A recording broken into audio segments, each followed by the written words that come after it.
Busquen por favor el libro de Filemón en sus Biblias.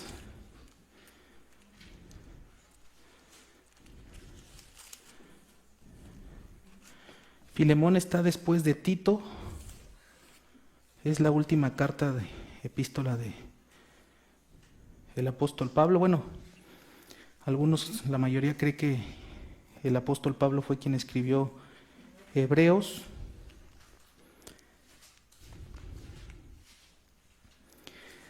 Aunque les pedí que buscaran Filemón, yo voy a dar lectura, pero lo voy a hacer de otra versión distinta a la que tienen ustedes.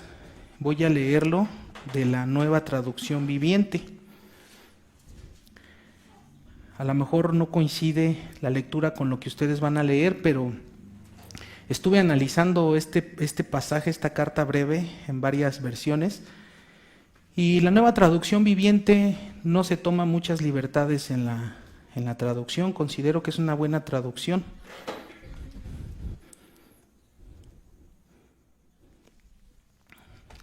¿Ya lo tienen? Antes de hacer la lectura, vamos a hacer una oración. Nuestro Padre Celestial, te alabamos porque eres bueno, por habernos reunido esta noche.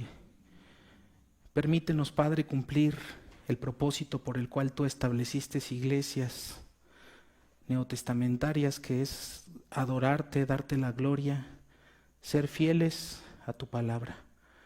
Te pedimos por tu presencia en medio de nosotros. Te pedimos, Padre, que nos hables a todos en esta noche a través de este mensaje.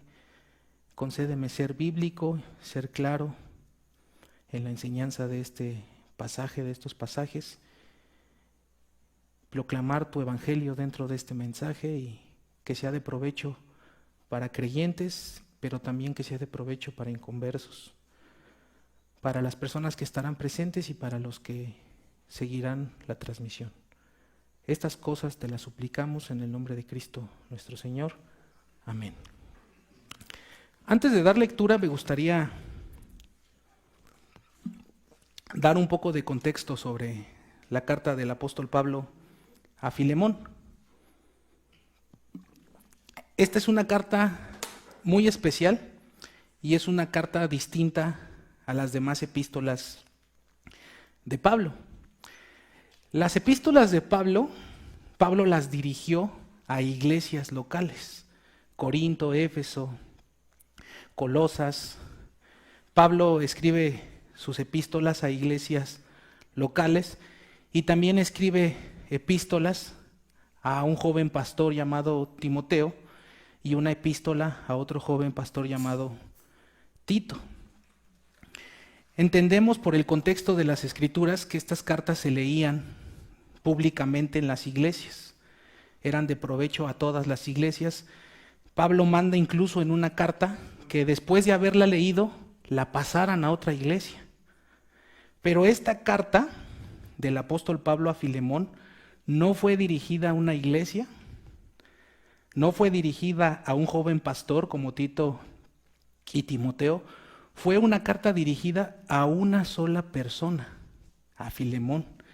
Aunque vamos a leer en un momento que en la casa de Filemón había una iglesia, la epístola no fue dirigida a la iglesia que se reunía en la casa de Filemón.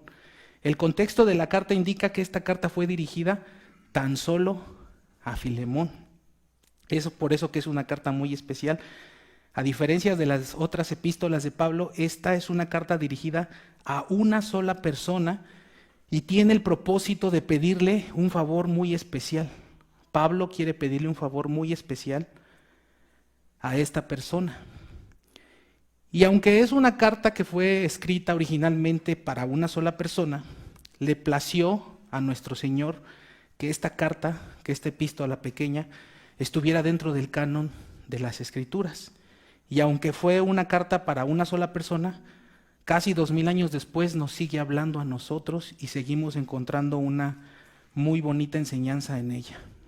Ese es el contexto. Fue enviada a una sola persona y el propósito es Pablo pidiéndole un favor muy especial a este hermano llamado Filemón. Ahora sí le damos lectura. Les recuerdo, yo lo voy a leer de la Nueva Traducción Viviente. No es una carta que requiera mucha exégesis, es una historia breve. Por eso podemos tomarnos esta libertad de leerlo de la Nueva Traducción Viviente. Y cuando sigan la lectura se van a dar cuenta de que en realidad no es tanta la diferencia. Dice el versículo 1. Yo, Pablo, prisionero por predicar las buenas noticias acerca de Cristo Jesús, junto con nuestro hermano Timoteo, le escribo esta carta a Filemón, nuestro amado colaborador, a nuestra hermana Apía, a Arquipo, nuestro compañero en la lucha, y a la iglesia que se reúne en tu casa. Que Dios, nuestro Padre, y el Señor Jesucristo les dé gracia y paz. Comienza la carta con un saludo de parte del apóstol Pablo a una serie de personas. Lo que quiero notar antes de continuar con la lectura es esta frase de y a la iglesia que se reúne en tu casa. A la iglesia que se reúne en tu casa. Noten que no es su casa la iglesia, no es tu casa la iglesia, sino en tu casa se reúne una iglesia. Es muy importante ese dato. No a la iglesia que está en tu casa, no es que tu casa sea la iglesia, más bien en tu casa se reúne una iglesia. ¿Por qué es importante este dato? Tenemos la mala costumbre de llamarle iglesia al edificio, ¿sí o no? Yo creo que todos lo hemos hecho. Se me olvidó mi chamarra en la iglesia, como si la iglesia fuera el edificio. Y la iglesia no es un edificio. La iglesia son los creyentes que se reúnen en el edificio. Nos vemos en la iglesia, como si la iglesia fuera un edificio. Y aquí aclara el apóstol Pablo, tu casa no es la iglesia, más bien hay una iglesia que se reúne en tu casa. Esa es la primera idea que quiero notar de este pasaje. La segunda idea que quiero hacer notar en este pasaje es que se reunía una iglesia en su casa. Hay una iglesia que se reúne no en un salón, no en un templo, sino en una casa. Y el Nuevo Testamento hace por lo menos 4 veces la mención de iglesias que se reunían en las casas. Romanos 16:5, saludar a la iglesia de tu casa. Primera de Corintios 16:9, la iglesia que está en tu casa. Colosenses 4:15, saludad a Ninfas y a la iglesia que está en su casa. Y aquí en Filemón, a la iglesia que está en tu casa.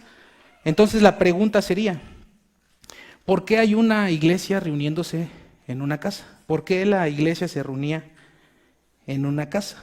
¿Por qué se reunían en casas? Esa es la pregunta. Y la forma de responder esta pregunta es muy sencilla. En el tiempo de los césares romanos, el cristianismo no era una religión permitida, era una religión clandestina. Ellos no tenían un edificio específico para el uso de la iglesia. Era una religión clandestina, no podían reunirse en cualquier lado, se reunían de manera clandestina. Estamos en un contexto de donde la iglesia es perseguida. Imagínense el riesgo que hubieran tenido al reunirse en un edificio específico cada 8 días. No existe, incluso históricamente se tiene el registro que el primer edificio, el primer templo para uso exclusivo de una iglesia se data hasta el año 240 después de Cristo. Y hay algunos que no creen esto y dicen, pero es que en el libro de los Hechos dice que predicaban todos los días en el templo y por las casas, ahí está el templo. Eso es un error, se refiere al templo de Jerusalén. No se refiere a que ya tuviera la iglesia templos para reunirse. Los primeros hermanos de los primeros siglos del cristianismo se reunían en casas. Ahora, algunos encuentran en estos textos apoyos para lo que llaman los modelos celulares.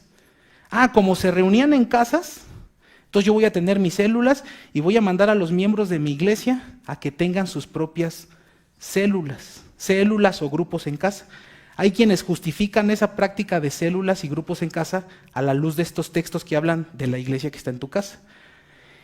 Y no dudamos que los grupos en casa sean de bendición, pero los grupos de estudio en casa son de bendición a condición de que haya incrédulos en los grupos. No sé si me doy a entender. ¿Para qué vas a juntar a 10 hermanos y los vas a reunir en tu casa? Ellos ya tienen un pastor quien les predique, ¿no? Ellos ya no se van a perder. Estos grupos pueden ser de mucha bendición a condición de que haya inconversos escuchando el evangelio.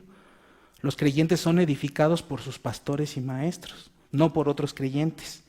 Bueno, sí somos edificados por otros creyentes, pero no en un sentido didáctico, ¿no? Entonces, la iglesia se reunía en casas porque no tenían un edificio de uso específico para la iglesia. Estos textos no justifican las células. Tampoco estamos en contra, siempre y cuando sean de beneficio para personas que no conocen el Evangelio. Continuamos la lectura, versículo 4.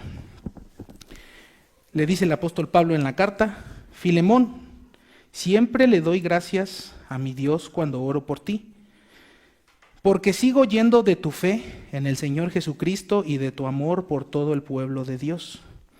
Pido a Dios que pongas en práctica la generosidad que proviene de tu fe a medida que comprendes y vives todo lo bueno que tenemos en Cristo Jesús. En la Reina Valera lo dice distinto, pero esta versión aclara lo que el apóstol Pablo quiere decir, es más clara y no, aunque es una traducción dinámica, no se aleja mucho. Versículo 7. Hermano, tu amor me ha dado mucha alegría y consuelo, porque muchas veces tu bondad reanimó el corazón del pueblo de Dios. O sea, Pablo está elogiando la fe y el buen testimonio de este hermano llamado Filemón. Y fíjense, en virtud de tu buen testimonio, Pablo está apelando a la fe y al buen testimonio de Filemón y le dice en el versículo 8, por esta razón, ¿por cuál razón? Porque eres un creyente con buen testimonio, es una frase de conexión, por esto me atrevo a pedirte un favor. Podría exigírtelo en el nombre de Cristo Jesús porque es algo correcto que tú hagas, pero por amor prefiero simplemente pedírtelo de favor. Toma esto como una petición mía, de Pablo, un hombre viejo y ahora también preso por causa de Cristo Jesús. Y aquí está la petición en el versículo 10. Te suplico que le muestres bondad a mi hijo Onésimo. Se refiere a su hijo en sentido espiritual. Él es su padre espiritual en el sentido de que él le predicó el evangelio para que se convirtiera. Me convertí en su padre en la fe, es lo que les decía, espiritual. Me convertí en su padre en la fe mientras yo estaba aquí en la cárcel. Onésimo no fue de mucha ayuda para ti en el pasado, pero ahora nos es muy útil a los dos. Te lo envío de vuelta y con él va mi propio corazón. Quería retenerlo conmigo mientras estoy en cadenas por predicar el evangelio. Y él me hubiera ayudado de tu parte, pero no quise hacer nada sin tu consentimiento. Preferí que ayudaras de buena gana y no por obligación. Parece que perdiste a Onésimo por un corto tiempo, para que ahora pudieras tenerlo de regreso para siempre. Y él ya no como un esclavo para ti, ahora es más que un esclavo, es un hermano amado, especialmente amado por mí. Ahora será de más valor para ti como persona y como hermano en el Señor. Así que, si me consideras tu compañero, recíbelo como me recibirías a mí. Y si te perjudicó en alguna manera o te debe algo, cóbramelo a mí. Yo, Pablo, escribo esto con mi propia mano. Yo te pagaré. Y no mencionaré que tú me debes aún tu propia alma. Es decir, Pablo había sido el instrumento para que Filemón llegara a ser convertido. Versículo 20. Sí, mi hermano, te ruego que me hagas este favor, por amor al Señor. Dame este ánimo en Cristo. Mientras escribo esta carta estoy seguro de que harás lo que te pido y aún más. Otra cosa, por favor prepárame un cuarto de huéspedes porque espero que Dios responda a las oraciones que ustedes hacen y me permita volver pronto a visitarlos. Epafras, mi compañero de prisión en Cristo Jesús, les manda saludos. También los saluda Marcos, Aristarco, Demas y Lucas, mis colaboradores. Que la gracia del Señor Jesucristo sea con el espíritu de cada uno de ustedes. Amén. Esa es la carta del apóstol Pablo. Si se fijan, no cambió mucho. se tomó algunas libertades dinámicas, pero no cambió mucho. Lo que quisiera hacer a continuación es resumirles esta historia en pocas palabras. Filemón es un hombre rico, suponemos que es un hombre rico, debió de tener una casa algo grande para reunir a una iglesia. Normalmente los que alojaban iglesias en sus casas era porque tenían una casa de buen tamaño. Podemos presuponer que era rico porque tenía esclavos. Onésimo era uno de sus esclavos. Ahora, el texto no aclara bajo qué circunstancias Onésimo huye de la casa de su amo Filemón. No lo sabemos, hay muchas suposiciones que son un poco lógicas. Algunos incluso llegan a suponer que fue el mismo Filemón quien encarceló a Onésimo por haberle robado algo. Y eso es un debate. ¿Por qué? ¿Puede un creyente encarcelar, en ese tiempo un creyente verdadero encarcelar a un esclavo por haberlo defraudado? Algunos dirían, no, porque a él se le perdonó mucho, debió de haber perdonado al esclavo. Pero ese debate nunca se va a resolver porque es una cuestión de conciencia. Si una persona roba a un creyente, escuchen esto, si una persona nos roba como creyentes y nosotros decidimos perdonarlo y no hacer nada, estamos haciendo bien. Pero si decidimos proceder legalmente, no estamos haciendo nada malo. Es una cuestión de conciencia. No sabemos bajo qué circunstancias Onésimo se fue de la casa de Filemón. Lo que sí sabemos es que llegó a la cárcel. Fue encarcelado. Desertar siendo esclavo en esos tiempos era muy penado, no era cualquier cosa. Tú no podías huir de la casa de tu amo, era algo que se condenaba y que era muy penado, incluso hasta con la muerte. Probablemente él desertó, la noticia se supo y lo agarraron, pero ¿qué pasó? Fue a la cárcel y fue a dar a la cárcel donde estaba Pablo preso.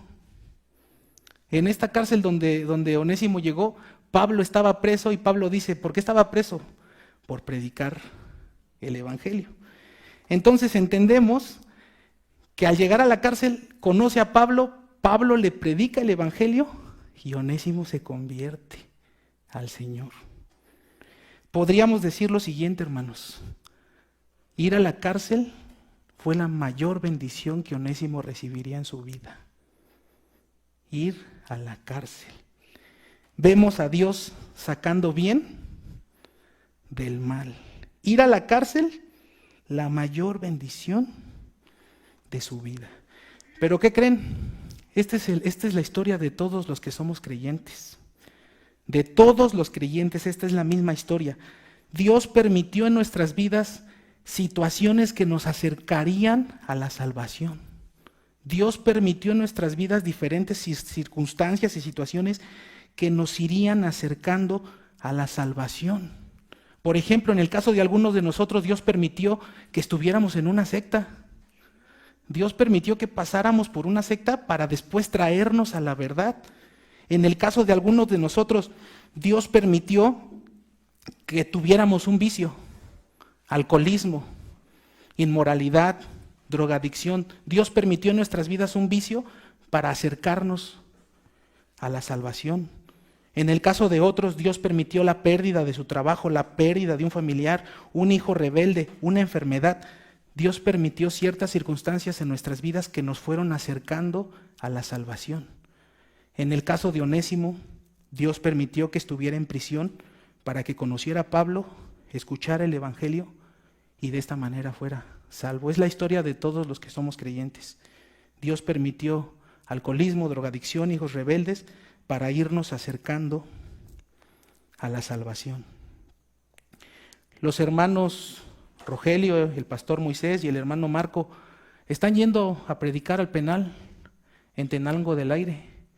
Imagínense que un solo reo fuera salvo.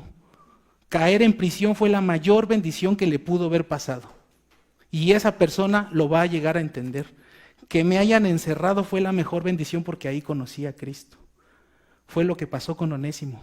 La mayor bendición de Onésimo fue caer en la cárcel donde conocería a su Salvador. Oh, hermanos, que si nuestros hijos necesitaran ir a la cárcel para ser salvos, que vayan a la cárcel. Si nuestros hijos necesitaran ir a la cárcel para ser salvos, que vayan a la cárcel. Si nuestros hijos necesitaran un cáncer para ser salvos, bendito cáncer. La salud y la vida es temporal, pero la salvación es eterna. Esa es la historia, en síntesis. Filemón sale de la casa de Pablo, termina en la cárcel Pablo le predica, llega a ser salvo y Pablo lo manda de regreso con su amo Filemón, a Onésimo, perdón, ya estoy confundiendo. Lo que vamos a hacer a continuación es analizar la historia. Como vieron, es una historia muy breve, de la siguiente manera. En esta historia tenemos 4 actores. Esta historia se compone de 4 actores. Y lo que vamos a hacer es ubicarnos a nosotros mismos en esta historia. Identificarnos con alguno de estos 4 actores de la historia. Podemos estar tomando el papel de Filemón. Podemos ser Filemón. ¿En qué sentido? Alguien nos falló, alguien nos traicionó, tal vez hasta nos robó. En resumen, alguien pecó contra nosotros. Podríamos ser Filemón en esta historia. Pero también podríamos ser Onésimo. Nosotros traicionamos a alguien, nosotros le fallamos a alguien, nosotros pecamos contra alguien.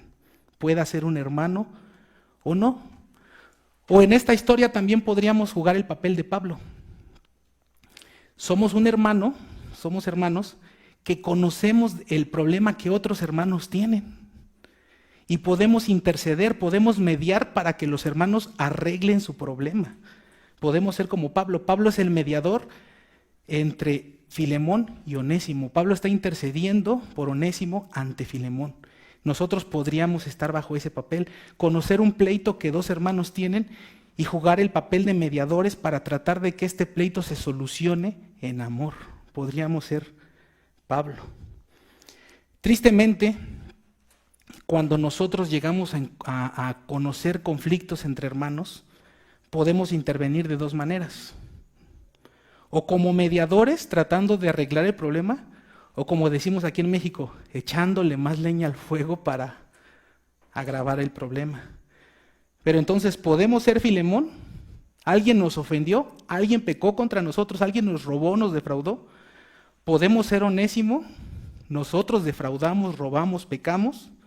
¿O podemos ser Pablo? Sabemos de un conflicto entre hermanos y podemos ser el instrumento de Dios para arreglar ese problema, o podemos ser el instrumento del diablo para empeorar ese problema. Y conforme vamos desarrollando estos 3 personajes, quiero que ustedes se pregunten con cuál de estos personajes se sienten identificados.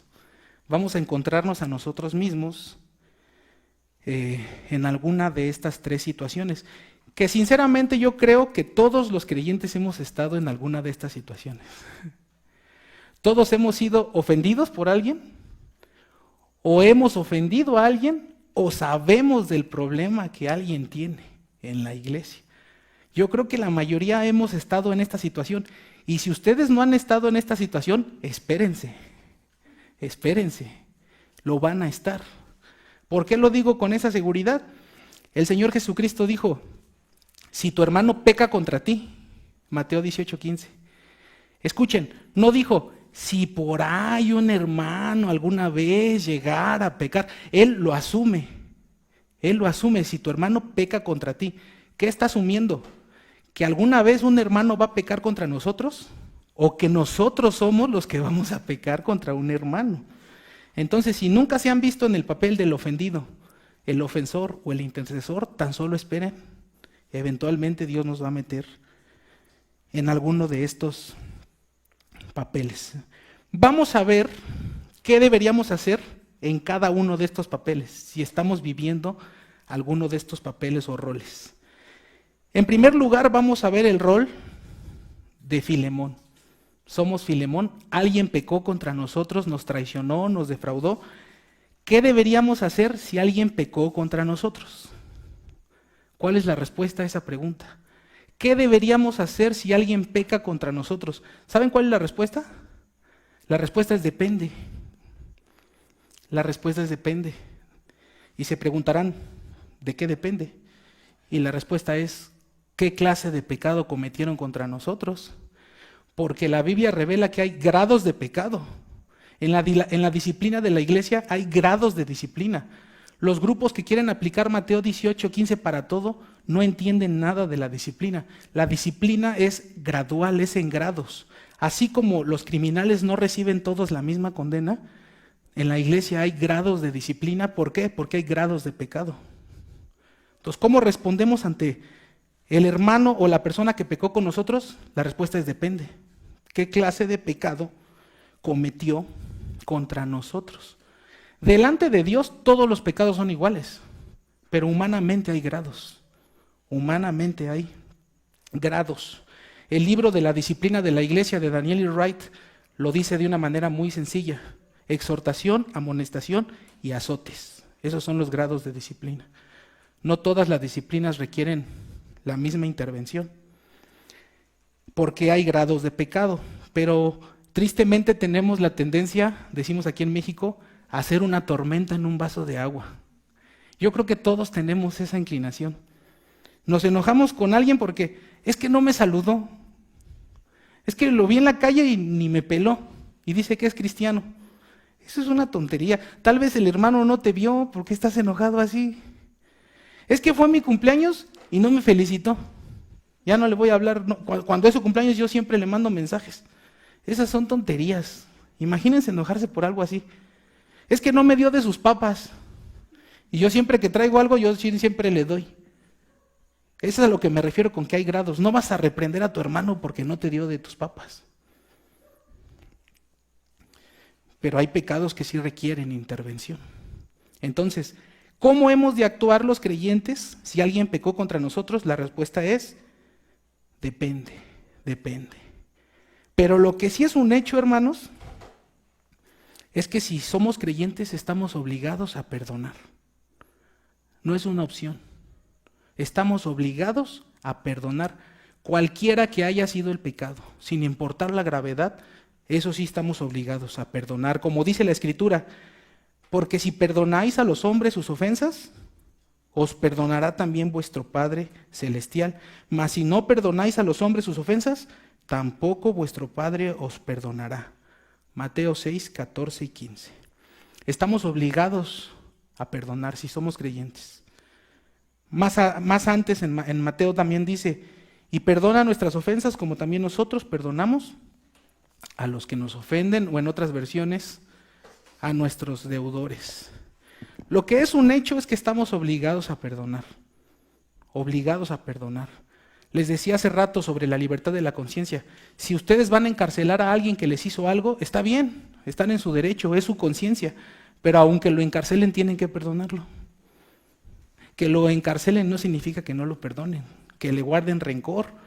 Es terrible que las personas que sufren crímenes terribles se vuelven peor que sus agresores.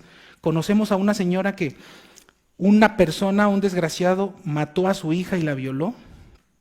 Y la señora está contando los años para que salga de la cárcel para ir a matarlo.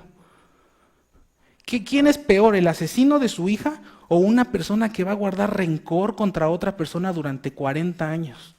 Dice que está contando los días para que el asesino de su hija salga para ir a matarlo. Entonces podemos actuar legalmente, pero tenemos que perdonar. Si somos creyentes estamos obligados a perdonar. Leemos en Filemón, en el versículo 4. Esta vez sí lo voy a leer de la Reina Valera. Doy gracias a mi Dios, haciendo siempre memoria de ti en mis oraciones. Porque oigo de el amor y de la fe que tienes hacia el Señor Jesús y para con todos los santos.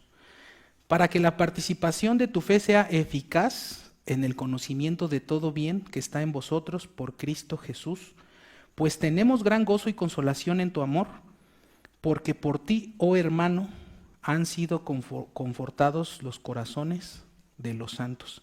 ¿Por qué leímos este pedazo? Porque Pablo va a apelar a la profesión de fe de Filemón. Por eso dice el versículo 8, por lo cual, o sea, lo que te estoy pidiendo es en base a que tú eres un creyente. Eso es lo que le está diciendo Pablo.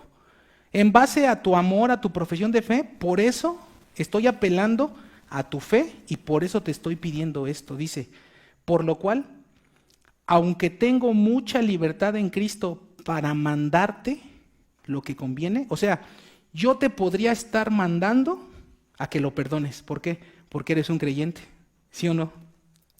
Y es de creyentes perdonar, porque si no lo perdonas, tampoco te va a perdonar el Padre. O sea, yo podría obligarte a perdonar, yo te podría mandar a perdonar. ¿Por qué? Porque no eres un creyente. Pero Pablo no está apelando a eso. No está apelando a la obligación que tenemos, sino a la fe. Dice el versículo 9, más bien te ruego. O sea, yo te lo podía mandar, pero no te estoy mandando, te ruego, por amor, siendo como soy Pablo ya anciano y ahora además prisionero de Jesucristo. Entonces la primera enseñanza es, si profesamos la fe en Cristo Jesús, estamos obligados a perdonar a los hombres sus ofensas de la misma manera que Cristo nos ha perdonado a nosotros. Si somos creyentes, estamos obligados. Entonces vuelvo a la pregunta, ¿qué hacemos si alguien peca contra nosotros? Ya vimos la respuesta, perdonar. Si alguien peca contra nosotros, tenemos que perdonar. Sin embargo, entendemos por las Escrituras que hay dos formas de proceder, hay dos formas bíblicas de proceder si algún hermano pecó contra nosotros.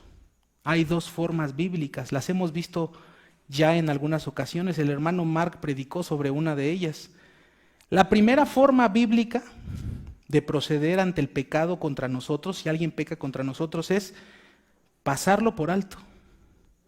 Si el pecado que hicieron contra nosotros no es muy grave, simplemente lo pasamos por alto. ¿Por qué? Porque el amor cubrirá multitud de pecados. Entonces, si pecan contra ti, tú tienes que determinar lo siguiente. ¿Es tan grave lo que hizo este hermano contra mí que tengo que ir a exhortarlo? ¿O simplemente lo paso por alto y oro por él? Y le digo al Señor, Señor, perdona a mi hermano que hizo esto contra mí, yo no tengo rencor contra él. Hay dos formas de proceder. O cubrimos el pecado por amor, el amor cubrirá multitud de pecados, o reprendemos, amonestamos y confrontamos el pecado cuando es algo que no se puede cubrir. Si es algo lo suficientemente grave que no podemos cubrir, que al cubrirlo nos haríamos cómplices, es como si encontraras a uno que dice ser hermano bien drogado. Pues no voy a decirle nada, que Dios lo ayude. Pero dice ser hermano y andaba fumando marihuana. ¿Lo pueden cubrir ese pecado? Si lo cubren, quedará en su conciencia de ustedes. Porque si lo cubren y no dicen nada, puede desencadenar la perdición de ese hombre. Pero si van y lo amonestan, pueden hacerlo volver de su mal camino. Y el que lo hace volver de su mal camino, ¿qué dice la Escritura? Salvará un alma de la muerte y cubrirá multitud de pecados. Entonces, hay pecado que se tiene que cubrir por amor, pero hay pecado que requiere confrontarlo, amonestaciones. Dos formas de tratar ante el pecado que hacen contra nosotros, pero una sola cosa, perdonar y buscar reconciliarnos. Está respondida la pregunta. ¿Qué hacemos si alguien peca contra nosotros?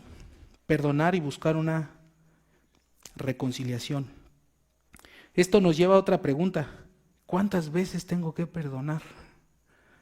¿Cuál es la respuesta de las Escrituras? 490 veces. 70 veces 7. 70 veces 7. 490, que no es otra forma de la Escritura de decirnos las veces que sean necesarias. Porque nuestra naturaleza caída es tan canija que dice 490, pero tú ya llevas 491, ya rebasaste ese límite. Esto es otra forma de decir las veces que sean necesarias. Así como Dios nos perdonó tantas cosas, Dios nos ha perdonado a los creyentes más de 490 ofensas. Si tan solo pecáramos una vez al día, por 365 días, por todos los años que tenemos, y no podemos, tú ya llevas 489, ya nada más te falta una. ¿Cuántas veces? Ilimitadamente. ¿En base a qué tenemos que perdonar? En base que a nosotros se nos ha perdonado mucho. Es la parábola de los dos deudores. Conocemos esa parábola, la más sencilla de entender. Un hombre le debe a su amo una suma impagable, muchísimo dinero. Y su amo le dice, te la perdono. Pero ese hombre tiene un esclavo que le debe bien poquito.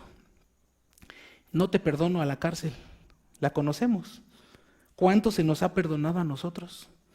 Mucho. Y es en base a todo lo que se nos ha perdonado que nosotros tenemos que perdonar. ¿Saben cuál es la otra base para perdonar? ¿Saben cuál es? Dice la Escritura, si alguno es sorprendido en una falta, restauradle con espíritu de mansedumbre, considerándote a ti mismo, no sea que tú mismo caigas. La otra base es, tengo que perdonar porque ahorita yo soy el ofendido, pero quizás después yo sea el ofensor. Y a mí me gustaría, si yo soy el ofensor, a mí me gustaría que me perdonaran. Pero somos bien canijos. Cuando alguien nos hace algo, queremos severidad. Pero cuando nosotros hacemos algo, que nos con pincitas, que no me digan tan feo. Otra base para perdonar es que nosotros en el futuro podemos ser los ofensores. Porque hay que considerarnos a nosotros mismos. Nosotros también, si el hermano pecó contra mí, yo también puedo pecar contra él. Esa es la otra base. Entonces, si somos creyentes, perdonar no es una opción, es un mandato. Es un mandato. Quisiera ilustrar esto con 2 casos o 3 que han pasado en esta iglesia y que son muy, muy buenos bueno, no todos fueron en esta iglesia, pero que son muy reveladores para ilustrar este tema. Una persona que no era miembro de esta iglesia le pidió dinero a un hermano de esta iglesia. Escuchen el caso, se parece a lo de Onésimo. Una persona que era miembro de esta iglesia le pidió dinero a una persona que sí era miembro, pero ya no le pagó, no le pudo pagar o no le quiso pagar, no sabemos. El chiste es que ya no le pagó. ¿Y saben qué hizo este creyente? Tras no pagarle y deberle, fue tanta su vergüenza de deber que dejó de venir a los cultos, se desapareció. Y el creyente al que le debían le mandó un mensaje y le dijo, mira, por el dinero no te preocupes, pero congrégate, yo te lo perdono. ¿Saben qué entendió ese creyente? Es más importante tu alma que el dinero que tú me puedas deber. Y le dijo, si es por el dinero, no me debes nada, pero congrégate. Pero fue tanta la vergüenza de este hombre que ya decidió no congregarse. Lo mismo pasó con otro hombre que reparaba lavadoras y que se llevó la lavadora de un hermano y la vendió. Y el hermano le decía, el dueño de la lavadora, díganle que se congregue, no me debe nada. Es más importante su alma. Cuando entendemos el valor de un alma y un inconverso peca contra nosotros, no nos costará nada perdonarlo. Al contrario, nos dará tristeza. Vamos a ver a continuación, ese fue el papel de cuando somos Filemón. Y en resumen, perdonar y buscar la reconciliación. Ahora vamos a ver en segundo lugar, cuando tomamos el papel, cuando Dios nos mete en las circunstancias y cuando somos Onésimo. Es decir, nosotros somos los que pecamos contra alguien. ¿Qué tenemos que hacer en ese caso? Si nosotros somos los ofensores, los que pecamos contra alguien. En primer lugar, si somos creyentes honestos, lo que tenemos que hacer si somos los ofensores es reconocer que hemos ofendido, reconocer que hemos defraudado. El arrepentimiento comienza ¿cómo? Reconociendo. Hay muchas personas que nunca reconocen nada. Yo conozco ya algunas personas que nunca reconocen nada. Cada que se les acusa de algo, desvían la culpa. Le echan la culpa a otras personas, le echan la culpa a las circunstancias, disfrazan el pecado. Es que te grité porque ya tenía mucha hambre, también tú entiéndeme. Eso es disfrazar el pecado. Es que te dije eso porque estaba desvelado. No aceptan nada de culpa, la desvían, proyectan la culpa en las circunstancias. Es que así somos los de mi familia, bien groseros, por eso soy así crecí. Y al que le guste dicen ahora. A sus circunstancias nunca reconocen nada de su responsabilidad. Esa es la base por la que muchas veces se les niega el bautizo a muchas personas en iglesias verdaderas, porque nunca reconocen nada. Su familia tiene la culpa, el gobierno tiene la culpa, Morena tiene la culpa, pero ellos no tienen la culpa de nada. Nunca reconocen nada. Entonces, un arrepentimiento verdadero comienza con reconocer: sí, la regué, pequé contra ti, yo tuve la culpa, la regué. Una vez un pastor me dijo, y esto es verídico, y no era un pastor de sana doctrina, era un pastor mentiroso, pero este pastor una vez me dijo: ¿sabes cuántas consejerías matrimoniales he dado en mi vida? Le digo: no, miles. Y nunca he escuchado a una de las partes llegar y decir: yo tuve la culpa. Siempre la esposa: él, y el esposo: no, es que ella, es que si tú me atendieras, es que si tú. Dice: llevo muchas consejerías, nunca he escuchado a un varón, a una mujer decir: sí, yo la regué, yo tuve la culpa. Porque esto requiere humillación. Y las personas por naturaleza somos orgullosas. Decir yo la regué, perdóname, requiere humildad. Entonces, ¿qué debemos hacer si somos Onésimo quien ofendió? Reconocer en primer lugar, reconocer. El arrepentimiento comienza con el reconocimiento. Ahora, en segundo lugar, ¿cómo sabía Pablo que Onésimo había sido esclavo de Filemón y que lo había defraudado para decir: regrésate y dile que si algo te debió, yo te lo pago, si algo te perjudicó? ¿Cómo sabía Pablo esto? La única respuesta es: Onésimo mismo se lo confesó. Primero el arrepentimiento comienza reconociendo y después prosigue, primero reconociendo y después prosigue confesándolo. Primero se reconoce: sí la regué, y después se confiesa. Seguramente Onésimo le confesó a Pablo lo que había hecho, que había huido de la casa de Filemón. Reconocer, confesar. Reconocer, confesar. Ese es el camino del arrepentimiento. Reconozco que soy pecador, confieso mis pecados. Pero estas dos cosas son humillantes. Estas dos cosas para nuestra carne son humillantes. Nos humillan, pero esta humillación nos libra del orgullo. Nos obliga a confesar que Dios tiene la razón y que yo estoy mal. Estas dos cosas son humillantes. Pero hay otra cosa más humillante aún que hizo Onésimo. Primero reconoció su culpa, después la confesó, pero hay otra cosa más humillante que hizo Onésimo. ¿Saben cuál es? Regresar a la casa donde había defraudado. Imagínense lo humillante que es eso. Regresar a la casa donde había defraudado. Y seguramente Onésimo pensó: es que ya nadie va a confiar en mí. O voy a tener la etiqueta del traidor o del ratero, no sabemos qué hizo. Pero aún así él regresó. Eso es humillante. Regresar a la casa donde había huido. También pudo haber pensado: es que ahora cualquier cosa que haga va a despertar sospechas en los demás esclavos. Sin embargo, él regresó. Tristemente, en la actualidad hay tantas personas que tienen temor al qué dirán, que prefieren irse y nunca regresar. Irse y nunca regresar, ¿por qué? Por temor al qué dirán. ¿Saben cómo se le llama eso? Orgullo, soberbia. Es la única forma de llamar eso. Hemos escuchado casos de esta naturaleza. Oye, ¿recuerdas al hermano que se fue de esta iglesia porque se peleó con el otro hermano? Sí. Ya se arrepintió, ya se está congregando en otra iglesia. Y si se arrepintió, ¿por qué nunca vino a pedir perdón y a reconocer su falta? Si de verdad se arrepintió, ¿por qué nunca vino a manifestar ese arrepentimiento y a pedir perdón? Yo dudaría mucho de una persona que, aunque se esté congregando de otra iglesia, si nunca regresó a la iglesia donde cometió la ofensa, yo dudaría mucho de su arrepentimiento. Porque él tendría que reconocer donde pecó. A Onésimo no le importó la fama que podría tener dentro de la casa de Filemón. Onésimo regresó.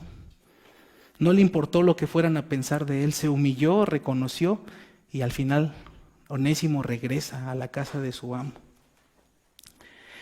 Vamos a ver ahora en tercer lugar qué debemos hacer si estamos en la posición de Pablo. Por la providencia de Dios nos enteramos de un pleito entre dos hermanos. ¿Qué debemos hacer en ese caso? ¿Qué hizo Pablo? Fue un mediador entre Filemón y Onésimo, intercedió.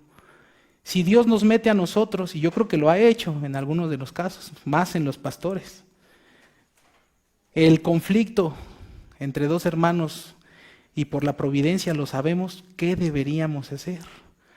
Y lo vamos a ver en primer lugar en forma negativa. Lo que no deberíamos hacer. Si Dios nos mete en esta circunstancia donde somos conocedores de un pleito, en primer lugar, ¿qué es lo que no deberíamos hacer? En primer lugar, lo que no tenemos que hacer es ponernos del lado del hermano al que apreciamos más. Es que el hermano me hizo esto. No, sí, está mal. Como lo apreciamos mucho, nos ponemos de su lado. Y muchas veces, si el hermano que fue ofendido nos los cuenta, es porque quiere eso, que nos pongamos de su lado. Y no debemos hacer eso. Debemos de ser neutrales en la situación. No nos podemos poner del lado de nuestros cuates. Eso es el primer punto de lo que no deberíamos hacer. En segundo lugar, otra cosa que no debemos hacer si nos enteramos de un conflicto entre hermanos es echarle más leña al fuego, lo veíamos al principio. La Escritura revela 6 cosas aborrece Jehová, y aún una más su alma aborrece. El testigo falso que habla mentiras y el que siembra discordia entre hermanos. Si nos enteramos de un conflicto y le echamos más leña al fuego, estamos sembrando discordia entre hermanos. Y eso es aborrecible por Cristo. En tercer lugar, sobre lo que no deberíamos hacer si nos enteramos de estos problemas, decírselo a todo mundo. Es una tentación. Es que el hermano hizo esto. ¿Saben cómo se le llama a decirle a todo el mundo del problema ajeno del que nos enteramos? Se le llama chisme.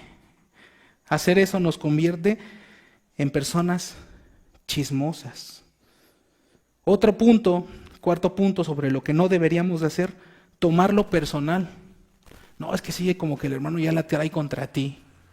Ya lo he visto desde antes, como que ya te agarró de su puerquito. No podemos agarrarlo personal tampoco.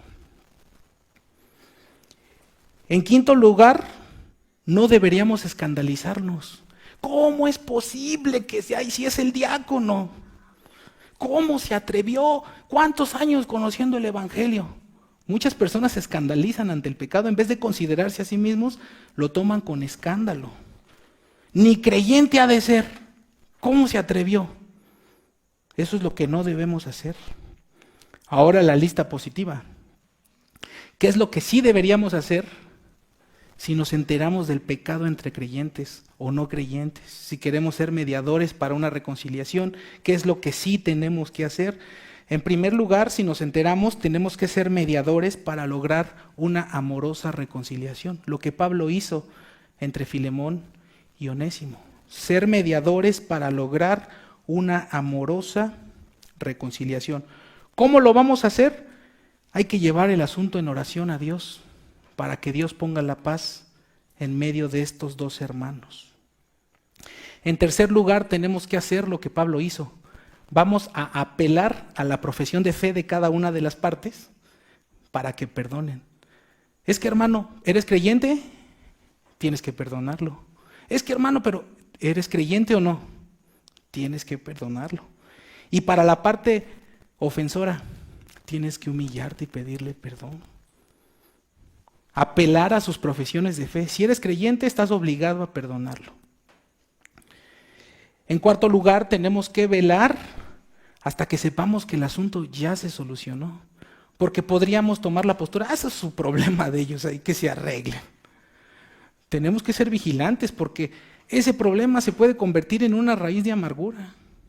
Tenemos que velar hasta que esta situación se haya solucionado. Entonces, para concluir, la pregunta, ¿quién eres tú en esta historia? ¿Dónde te sitúas tú en esta historia? ¿Eres Filemón y algún hermano o alguna persona no cristiana ha pecado contra ti? ¿Quién eres? ¿Eres Onésimo? ¿Tú pecaste contra un hermano y ahorita no te habla? ¿Eres alguien que conoce un conflicto y vas a servir de intercesor, de mediador para que el conflicto se arregle? ¿Quién eres en esta historia? Lo más sorprendente de la epístola del apóstol Pablo a Filemón es que nos muestra el corazón del evangelio. ¿Se acuerdan que yo les dije hace rato que hay 4 actores? Pero solo hemos mencionado a 3. Filemón, Onésimo y Pablo. Ellos no son los actores principales en esta historia. ¿Saben quién es el actor principal de esta historia? El actor principal de toda la Biblia, nuestro Señor y Salvador Jesucristo. Él es el protagonista de esta historia. Ni Filemón, ni Onésimo, ni Pablo. El protagonista es Cristo. Y en esta carta tan breve se nos muestra de una manera paralela el corazón del Evangelio mismo. El corazón del Evangelio reflejado en esta carta. ¿En qué sentido? ¿Cuál es el tema de esta carta? Perdón y reconciliación. ¿Cuál es el corazón del Evangelio? Perdón y reconciliación. Dice la Escritura, y todo esto proviene de Dios que nos reconcilió consigo mismo por Cristo Jesús y nos dio el ministerio de la reconciliación. En el Evangelio, Dios nos reconcilia consigo mismo, nos perdona y nos recibe como a sus hijos. Y los que somos recibidos como a sus hijos, no llegamos exigiendo nada, como algunos hijos que les gusta exigir. Llegamos humillados diciendo, ya no soy digno. Los que entendemos nuestro pecado, obramos como el hijo pródigo, conocemos la parábola. Ya no soy digno de ser llamado tu hijo, pero por lo menos hazme como a uno de tus jornaleros. ¿Y qué le dijo el papá del pródigo, que representa al Señor? Órale pues, ponte a chambear, ponte a jalarle ahí. Tráiganle calzado, tráiganle un atuendo, tráiganle una capa y pónganle un anillo. No viene exigiendo, soy tu hijo, viene humillado y no nos vuelve jornaleros, nos vuelve hijos, nos da una nueva identidad. Es lo que Pablo le dijo a Filemón, no lo recibas como esclavo, recíbelo como a un hermano. Es el corazón del Evangelio paralelo en esta carta. Otro paralelismo muy claro, esta carta nos habla de la intercesión. Pablo intercede por Onésimo ante Filemón. Nos habla de la intercesión.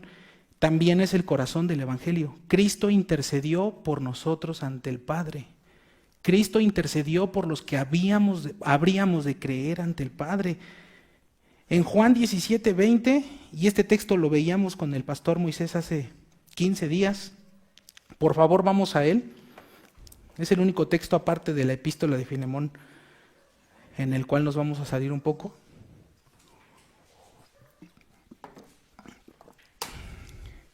Pablo intercedió por Onésimo.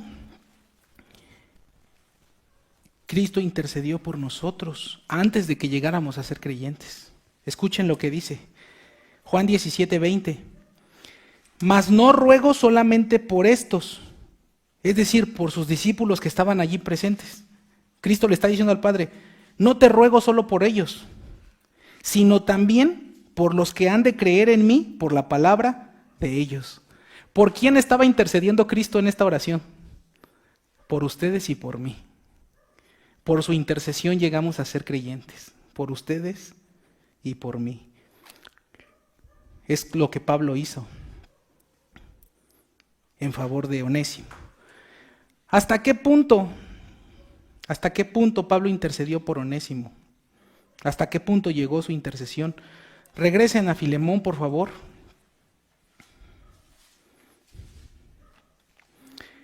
El otro paralelismo muy interesante es el mismo nombre de Onésimo. ¿Saben cómo se traduce onésimo en el griego? Útil. Y Pablo dice en su carta, él antes no te fue útil, pero ahora me es útil. Significa que Onésimo antes de su conversión era un inútil y ahora después de su conversión es una persona útil. Paralelismo con el Evangelio. Antes de estar en Cristo éramos espiritualmente unos inútiles. ¿No es lo que dice Romanos 2? A unánimes, se hicieron inútiles. En cuanto a las cosas espirituales, inútiles, con cero entendimiento, con cero fe, incapaces de prepararnos para la salvación. Pasamos de ser espiritualmente inútiles a ser espiritualmente, ya no voy a decir útiles, medio útiles voy a decir. Lo mismo que pasa en esta carta. ¿Hasta qué punto Pablo intercede por Onésimo? Versículo 18. Y si en algo te dañó o te debe, dice Pablo, ponlo a mi cuenta. Algunos eruditos creen que esta carta Pablo se la hizo llegar a Filemón por medio de ¿quién? Creen. Por medio del mismo Onésimo. Eso es lo que creen algunos. Y es interesante que le diga, si algo te debe, ponlo a mi cuenta. ¿Saben qué significa? Que Pablo mandó a Onésimo a la casa de Filemón con su tarjeta de crédito. Llévatela de crédito y si te cobra, ahí dile que ahí está mi tarjeta de crédito. Ponlo a mi cuenta. Si algo te debe, ponlo a mi cuenta. Otro paralelismo tremendo con la imputación. Nuestros pecados puestos a la cuenta de Cristo, su justicia puesta en nuestra cuenta. Esta pequeña carta refleja el corazón del Evangelio. En cuarto lugar, el otro paralelismo es, hay gracia y no imposición. Gracia y no imposición. Onésimo era culpable de lo que hizo. Onésimo era culpable. Onésimo no merecía el perdón de Filemón. No lo merecía. Filemón debe perdonarlo por pura gracia, así como fue perdonado él por pura gracia. Esto se trata de la gracia. Así es como Dios nos perdona y nos recibe, sin merecerlo, por pura gracia. Dice el versículo 19, yo Pablo lo escribo de mi mano, yo lo pagaré, por no decirte que aún tú mismo te me debes también. En el Evangelio no hay nada que nosotros podamos hacer para merecer el perdón. No hay nada que nosotros podamos hacer para merecer el perdón. Si hemos de ser perdonados, seremos perdonados de pura gracia, de pura gracia.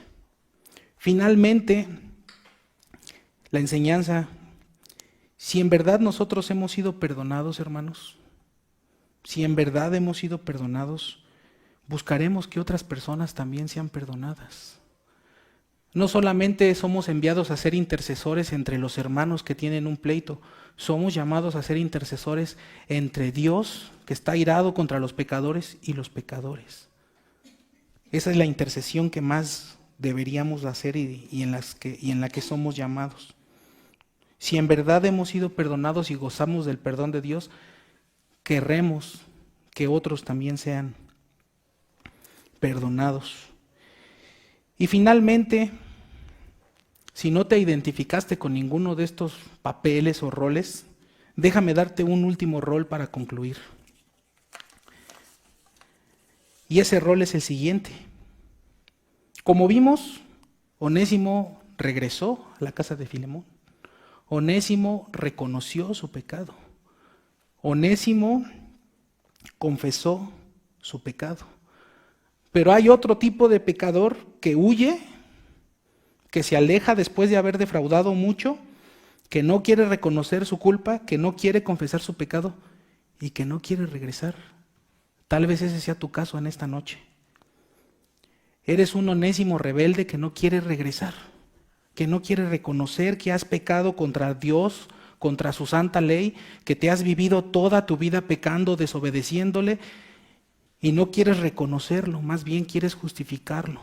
bajo tus circunstancias, bajo tus padres. Tal vez tú seas ese que no quiere reconocer, que no quiere confesar y que no quiere regresar. ¿Por qué no quieres regresar? El Padre te ofrece recibirte con los brazos abiertos, pero no quieres tú regresar. Y si no regresas y mueres en esa condición,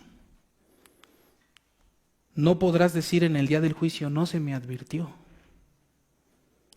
Rogamos a Dios para que te convenza, si estás aquí sin Cristo, de que el Evangelio se ofrece libremente y que los que lo rechazan se pierden porque quieren perderse. Muchos le echan la culpa a la elección. Muchos jóvenes se escudan diciendo, si me pierdo es porque no era elegido. No, si te pierdes es porque te quisiste perder tú. Nadie se pierde porque quedó fuera de la elección. Los que se pierden porque se quieren perder, porque rechazaron la oferta del Evangelio. No la rechaces hoy si estás aquí sin Cristo. Vamos a terminar en oración.